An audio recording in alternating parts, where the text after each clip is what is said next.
Hello, it is I, Goom Media, a real person with 29 dimensions. I am definitely real and definitely not an exaggerated character to bring an idea or a perspective onto the grander ideal of this YouTube channel. Welcome to Writing Advice Lite. This is where I give off some ideas that I've been thinking about, but not super hard about, not hard enough to script a proper video for it. This is for people who just have something to consider as they're making characters or as they're learning about the basics of making a character in storytelling. A more in-depth analysis of writing advice when it comes to character would come down to a more scripted thing that I just really didn't want to do today. So the first thing that I consider when I'm writing characters is how do they give to the plot? What do they bring to the story? What makes their adventure or their lessons learned or their experiences add to the theme of the story? With that decided, I then start to plan out what helps strengthen this idea. This way you're writing characters in a more cohesive way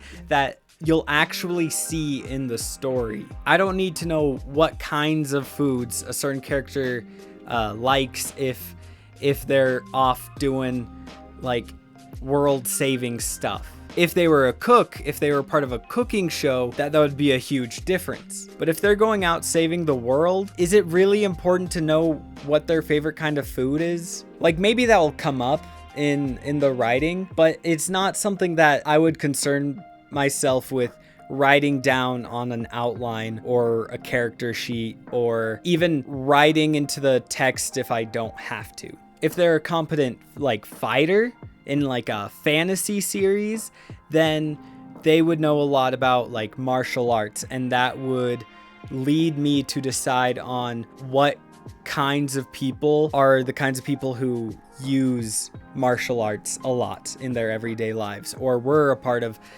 say military service. What is the mind of someone who fights a lot because while the likes and dislikes is fun little tidbits, it's kind of like the sprinkles on top of a grander cake, right? And really, do you really taste the sprinkles? I don't care for the sprinkles on a cake. It's all in the frosting, which I guess to not confuse this analogy too much, the frosting would be the character traits that make sense to best embody the idea, which is the core or the cake itself. Because if you don't have the cake itself, then what's the point of having the frosting? And if you don't have the frosting, then what's the point of the sprinkles? I feel like this analogy is getting weird. I'm gonna move on now. To close out this idea, if you don't have that foundation of importance to the greater plot, if your character isn't bringing a new idea to the theme or the story, then most times it would honestly be better to try to cut them out. The next thing I want to talk about is giving characters strengths and weaknesses. Often this comes down to, do they have an arc? What is that arc supposed to be? And what holds them back from fulfilling that arc? To cover the first thing, what do you mean, do they have an arc? Well, some characters don't necessarily need a character arc. They don't necessarily need to change, but that doesn't mean that they can't still have different strengths and weaknesses together. Even if they're a paragon character or a character who is meant to be a moral standard that is upheld in the story, even these characters can still have weaknesses. Even these characters can still be struggling and dealing with things that make it hard to uphold that moral standard.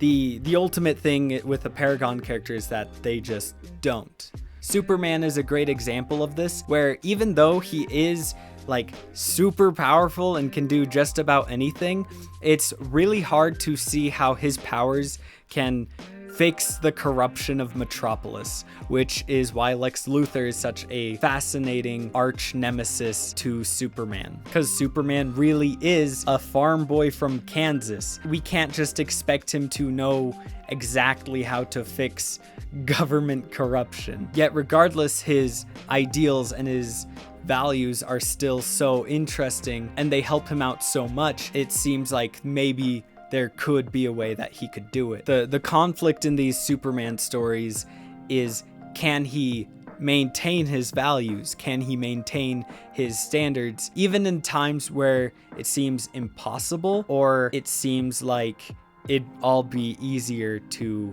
not? Now, if your character is going through an arc, then you need to determine if you want this to be like a corruption arc or a average arc of them becoming better or them overcoming one of their weaknesses. First thing is, just because a character overcomes a weakness doesn't mean that they don't just like become perfected. They can still be dealing with a lot of weaknesses, even if it's the very end of the story and you have no intention of ever continuing. Often a lot of these characters can feel more unique or real because they don't get perfected through the story. If I were making a character, I would have one main strength and one main weakness that guides the arc of their character and their story. If it's a corruption arc, then what is the strength holding them back from corrupting immediately, and what is the weakness that causes them to ultimately corrupt and overpower that strength? And the inverse would also be true for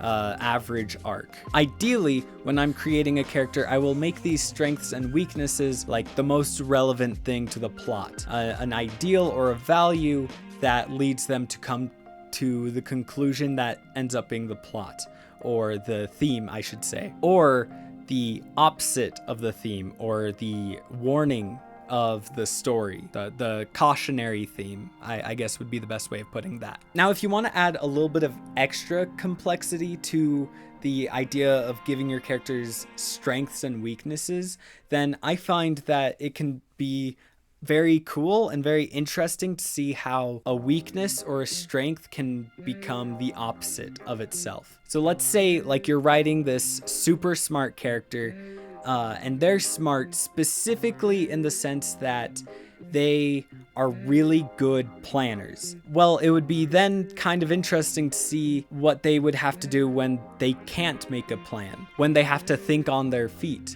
And if that's particularly a weakness for them, then there's a very interesting story there. There's a very interesting conflict there that can lead to a unique idea. Now, these aren't really ideals, as I mentioned before, but you can link them to ideals. There can be ideals that causes the character to have a certain strength or have a certain weakness. Okay, let's talk about icebergs for a second. I swear this is related. Now, the iceberg method is usually talked about when people are talking or giving writing advice about world building. It's this idea that you put just enough on the surface to where people believe that there's more to it than there really is. So with characters, you have this foundation, you have their ideals, and you have how these ideals manifest in a character form or in how they act. The iceberg would be the extra little bit of personality you give them to cause the illusion that they've lived this whole life that you never actually planned in the first place. And this is really good of a concept for side characters, because often I feel like we want to make side characters almost as important as the main characters, but this can become a problem when it starts to become more about the side characters, or it starts to take away from the main character and their plot. The iceberg method is a really good way of writing a side character who seems really interesting, has enough to where it feels like they have a full three-dimensional character when they really don't. And all they're here to do is to serve the plot in some form of way, bring an idea to the plot. It's important to understand that characters, at the end of the day, like everything else in writing, is a plot device, and we as the writers are trying to make it seem like they're not. But if they fail to be a plot device, then oftentimes they'll fail to be an interesting character.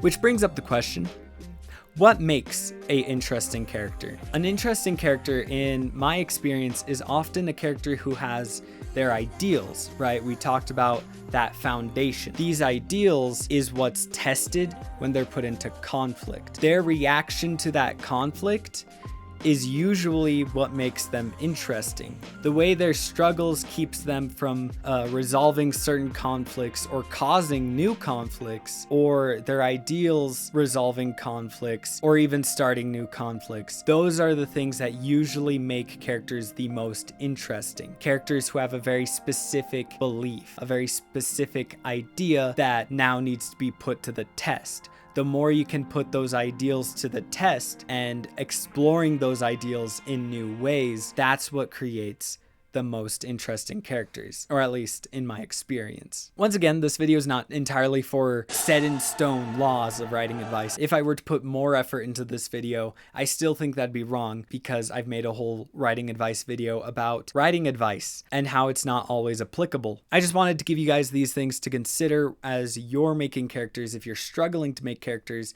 and see if any of these things help you at all. And who knows, maybe this could serve as a little teaser for a potential actual proper scripted writing advice video down the line. So with that, don't suck at characters.